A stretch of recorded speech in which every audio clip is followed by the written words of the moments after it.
Какво правите през лятото? Примерно да скажете нещо за себе си. Караме с тротинет, караме превозни средства и се молим да не ни хванат инспекторантите. Казват ни да пишем 100 пъти, няма да карам тротинетка или колело по център. Сериозно? Вие на колко сте години? На 10, ще правим 11 с нея, той направи 10. Тия тротинетки, те са опасни за вас, вие ако ги разискате. Аз затова съм с каска. Не караме. Левандовски или Хари Кейн? Левандовски. Левандовски? Да. Сериозно? Да. Добре, виждам тук ноти, предполагам сте музикант. Да, такава ми е професията, да.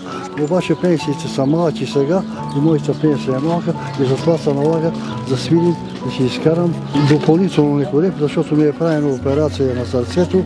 6 дена съм бил в кома и парите не ми стигат и затова си изкарам някой лев, да може да си купувам медикаментите и да за прехрана. Браво!